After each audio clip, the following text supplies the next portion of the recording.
ഭദ്രകാളിക്ക് ഇവിടെ ശക്തിയും ചെയ്യുന്നുണ്ടല്ലേ? പിന്നെ ഗുരുതിയാണ്, ഗുരുതിയാണല്ലേ? അകത്ത് ഗുരുതി ഉത്തമത്തിലെ മാർക്കാണ്, ഉത്തമ മാർക്കാണ് ചെയ്യുന്നല്ലേ? കവള മാർക്കല്ല. അപ്പം പിന്നെ ഉള്ളത് ഇവിടെ കുട്ടികൾ കുറേ ആൾക്കാർ കുട്ടികൾ അയ്യപ്പന് എള്ള് കത്തിക്കുന്നത് ഞാൻ കണ്ടിട്ടുണ്ട്. അത് സാധാരണ ശനിയാഴ്ച ദിവസം അല്ല കത്തിക്കാറ്? അതെ, എല്ലാ ദിവസവും വരുമ്പോൾ ചെയ്യാം. കാരണം വെച്ചാൽ അത് ഭഗവാന് ചെയ്യുന്നതിന് കുഴപ്പമില്ല. അതെന്ന് വെച്ച് കഴിഞ്ഞാൽ ഇവിടുത്തെ പ്രാധാന്യം എന്നുള്ളത് അല്ലേ? അതെ. പിന്നെ ഒരാളെ മനസ്സിൻ്റെ ഇതുപോലെ ഇരിക്കും. നവഗ്രഹ പ്രതിഷ്ഠയുണ്ട്, അതിന് പൂജയുണ്ടല്ലോ, പൂജയുണ്ട്. അത് നമ്മളൊരു ഭക്തന്മാർ ചെയ്യുന്നുണ്ടെങ്കിൽ നവഗ്രഹ പൂജ എന്ന് പറയും. അപ്പോൾ അതിന് എള്ള് കത്തിച്ച് സമർപ്പിക്കുന്നവരുടെ സമർപ്പണമുണ്ട് അല്ലേ? കത്തിക്കാറ് അല്ലേ? എത്ര പ്രദക്ഷിണ ഇവിടെ പറയുന്നത്? 9. അതെ, 9 ഒരേ ലെവലിലാണോ അല്ലെങ്കിൽ രണ്ടും? ചില സ്ഥലത്ത് തിരിച്ചിട്ട്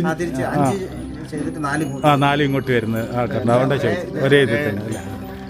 പിന്നെ വേറെ ഉള്ളത് ഗണപതി അല്ലേ? ഗണപതിക്ക് എന്തൊക്കെയാണ് ഇവിടെ ചെയ്യാറ്? ഗണപതിക്ക് കർഗമാല,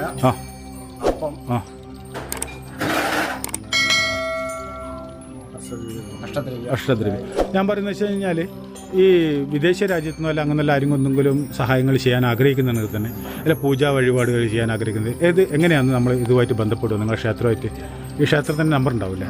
നമ്പറിൽ ബന്ധപ്പെടാം അല്ലേ? അത് ഗൂഗിൾ പേ അങ്ങനെ ഇതുണ്ട് അല്ല? നമുക്ക് അതിൻ്റെ ഇത് നിങ്ങൾ എനിക്കൊന്ന് സ്കാനിങ് ചെയ്യാനല്ലേ? QR കോഡ് ഒന്ന് തന്നാൽ മതി, ഞാൻ എടുത്തോളാം. പിന്നെ നമ്പർ ഒന്ന് പറഞ്ഞേക്ക് നിങ്ങൾ ക്ഷേത്രത്തിൻ്റെ, അഥവാ ആർക്കും വരാനും അല്ലെങ്കിൽ ഒന്നും ചെയ്യാൻ ആഗ്രഹിക്കുന്നുണ്ടെങ്കിൽ. 94 95 85 94 51. ഇനി അന്നദാനം ചെയ്യുന്നുണ്ട് നിങ്ങൾക്ക് ഇതിൽ തന്നെ വിളിച്ച് പറഞ്ഞാൽ മതി അല്ലേ? പിന്നെ പൂജാ വഴിപാട് പ്രസാദം എന്തായാലും അയച്ചു തരാൻ പറ്റില്ല പാർസലായിട്ട്.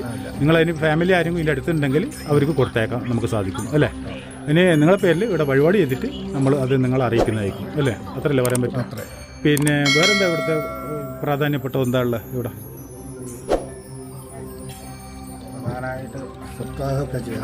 നെയ്വിളക്ക് ഇവിടെ സമർപ്പിക്കും അല്ലേ? പ്രാധാന്യം അത് മഹാലക്ഷ്മിക്ക് ഏറ്റവും പ്രാധാന്യമായ ദിവസം വെള്ളിയാഴ്ചയാണ്. നമ്മൾ സാധാരണ ചൊവ്വയും വെള്ളിയാന്ന് പറയാറ്, പക്ഷെ അത് ഏറ്റവും കൂടുതൽ വെള്ളിയാഴ്ച പ്രാധാന്യമുള്ളത് അല്ലേ? പിന്നെ ഭദ്രകാളിക്കോ? ചൊവ്വാഴ്ച. ഭഗവതിക്ക് നമ്മൾ ചെയ്യുന്നത് എന്താണ് ഏറ്റവും കൂടുതൽ ചെയ്യുന്നത്? നെയ്വിളക്ക്, ഗുരുതി ഒക്കെ ചെയ്യാൻ പറ്റും അല്ലേ? അത് നമ്മൾ മറ്റേ കോയിയല്ലല്ലോ, നരകുമ്പളങ്ങല്ലേ? ഉത്തമ മാർഗത്തിൽ അല്ലേ? അപ്പോൾ ഇത്രയും കാര്യങ്ങൾ അറിയാൻ സാധിച്ചു അല്ലേ? അപ്പം ബാക്കിയുള്ള കാര്യങ്ങൾ ഇപ്പോൾ ഇവിടെ കടുപ്പായസം അല്ലേ? എന്നാൽ നല്ല നമസ്കാരം. അപ്പം എല്ലാം ഭംഗിയായിട്ട് വരട്ടെ. നല്ല നമസ്കാരം.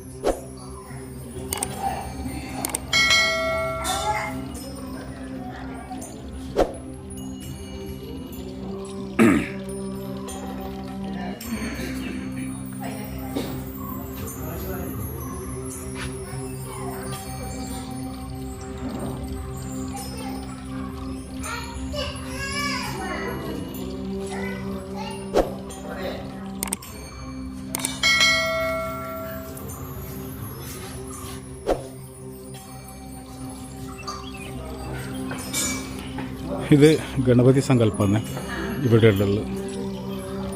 ഇത് നാളികേരം പൊട്ടിക്കുന്ന സ്ഥലമാണ്. ഇത് അയ്യപ്പനാണ് കേട്ടോ.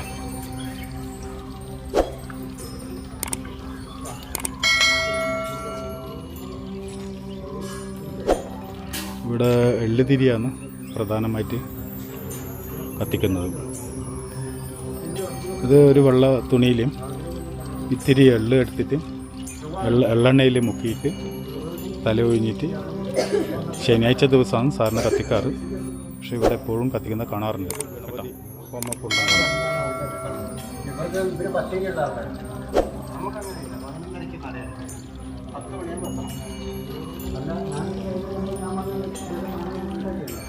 അതിസുന്ദരമായ പ്രകൃതി ഭംഗിയുള്ള സ്ഥലമേ.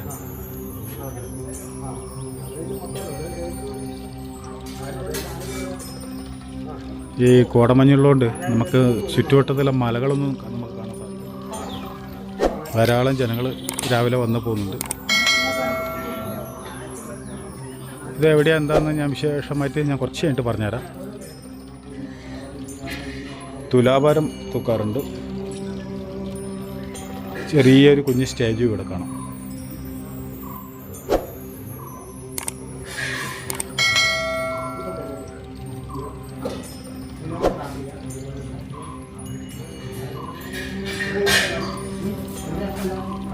എന്താ മോനെ പേര്? സുനിൽ. എവിടെ വീട്? ഇവിടെ തന്നെ. ഇവിടെ തന്നെ അല്ലേ? നമുക്ക് മറ്റേ അദ്ദേഹത്തോടെ ചോദിച്ച് മനസ്സിലാക്കേണ്ടത് അല്ലേ? അതെ. അദ്ദേഹത്തിൻ്റെ പേരെന്താ? ഗോപിനാഥ് അല്ലേ? നല്ല നമസ്കാരം. പൂ ഇത് സംഗതിയല്ലേ? ഇവിടെ തന്നെയാണോ വീട്? ശരിയാ.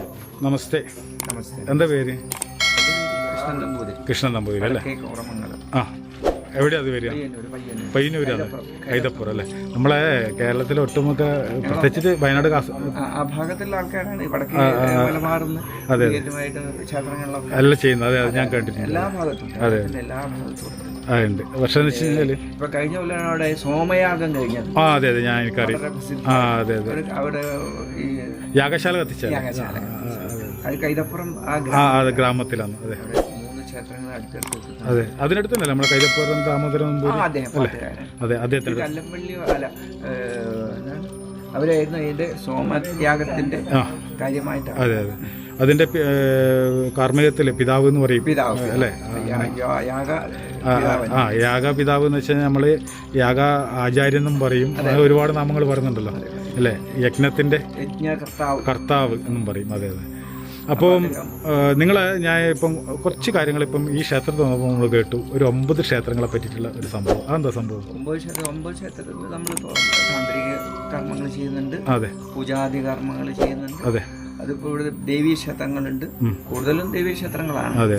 പിന്നെ നാഗരാജ നാഗേക്ഷി ക്ഷേത്രമുണ്ട്. അതുപോലെ അടുത്തായ വരയാൽ കുരിക്കിലാൽ ഭഗവതി നാഗരാജ നാഗേക്ഷി ക്ഷേത്രം. സന്താനഭാഗ്യം, വിവാഹ സംബന്ധമായ ദോഷങ്ങൾ തീരുക, നാഗസംബന്ധമായ ത്വക്ക് രോഗം അങ്ങനത്തെ കഴിയുന്ന ഒരു ക്ഷേത്രമാണ്. നാഗസംബന്ധമായ എല്ലാ ദോഷങ്ങളും തീർത്തു കൊടുക്കുന്ന ക്ഷേത്രം. പായസഹോമം, ഉരുളി കമിഴ്ത്തൽ, പിന്നെ ഗുരുതി സംബന്ധമായ അവിടെ സാധാരണ മാസപൂജ ചൊവ്വ, വെള്ളി, ഞായർ, പിന്നെ ആയില്യം ഇങ്ങനെ ദിവസങ്ങളിലാണ് നട എല്ലാ ദിവസവും പൂജ ഇല്ലാത്തൊരു ക്ഷേത്രമാണ്. അതുകൂടാതെ ഇവിടെ ഒരു അമ്പലവേൽ കൊടിക്കളം പറഞ്ഞ ക്ഷേത്രമുണ്ട്. അത് കൊടുങ്ങല്ലൂർ ഭഗവതിൻ്റെയാണ്. കെറ മുതലായ കാര്യങ്ങളൊക്കെ നടക്കുന്ന ക്ഷേത്രമാണ്. അവിടെ പൂജ. പിന്നെ കൂടാതെ ഒരു ശിവക്ഷേത്രമാണ്. ക്ഷേത്രങ്ങളുണ്ട്. എന്തായാലും നമുക്ക് അവിടെയൊക്കെ സന്ദർശിക്കാം. ഭഗവാന്റെ അനുഗ്രഹം ഉണ്ടെങ്കിൽ അതെ അതിനുള്ള വഴിയും മാർഗവും സംഭവമൊക്കെ പറഞ്ഞു തന്നാൽ മതി. അവിടുത്തെ ഒരു പെർമിഷൻ കൂടി കിട്ടണമല്ലോ. അതെ. അപ്പോൾ നല്ല നമസ്കാരം. ഒരു കൂടി പേര് പറഞ്ഞോളൂ. വടക്കേ കോടമംഗലം കൃഷ്ണൻ നമ്പൂതിരി. പിന്നെ ഇവിടെ തേങ്ങ മുട്ടലുണ്ട് അല്ലേ? തേങ്ങ മുട്ടുണ്ട് അല്ലേ? ദോഷങ്ങൾ നീങ്ങാൻ പരിഹാരം. അതെ. അപ്പം നമ്മളിപ്പം മറികൊത്തൽ പറയും. അത് അല്ല മറികൊത്തൽ പറയും ചില സ്ഥലത്ത്. മറി കടക്കൽ പറയും. കത്തിയാന്നത്. ചിലത് മറി കടക്കൽ കടന്ന് മാമാനത്തൊക്കെ കാണുന്നത്. പിന്നെ മറിമുട്ടല്. അങ്ങനെ ഒരു 3 രൂപത്തിലാണ്.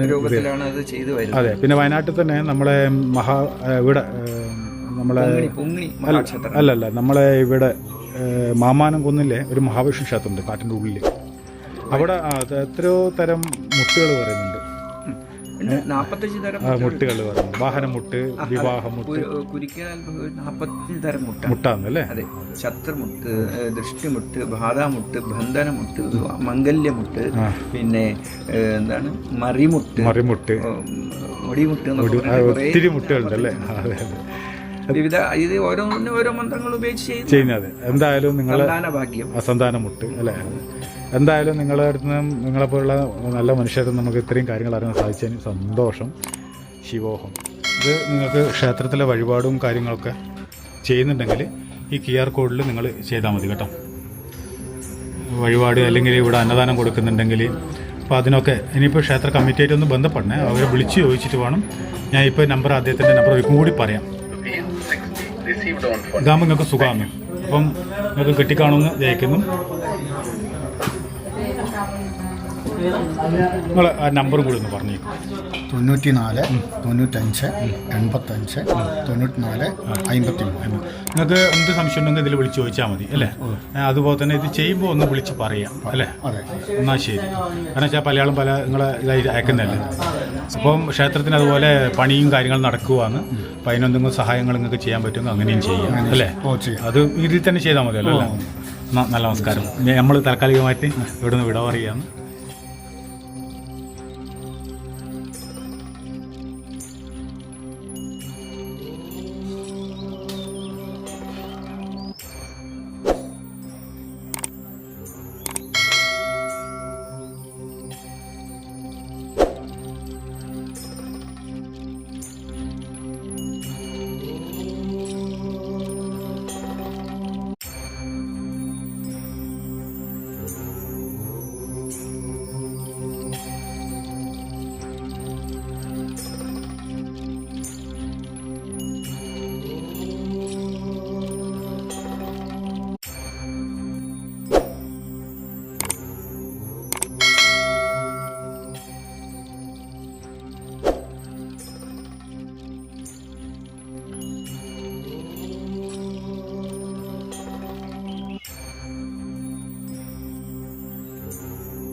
വഴിപാടായി കൗണ്ടറിൽ പറഞ്ഞാൽ മതി.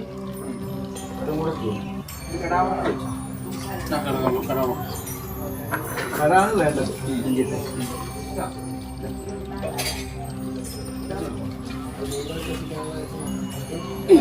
കടാവൾക്ക് വെച്ച് ഷീറ്റോടെ വെച്ചു.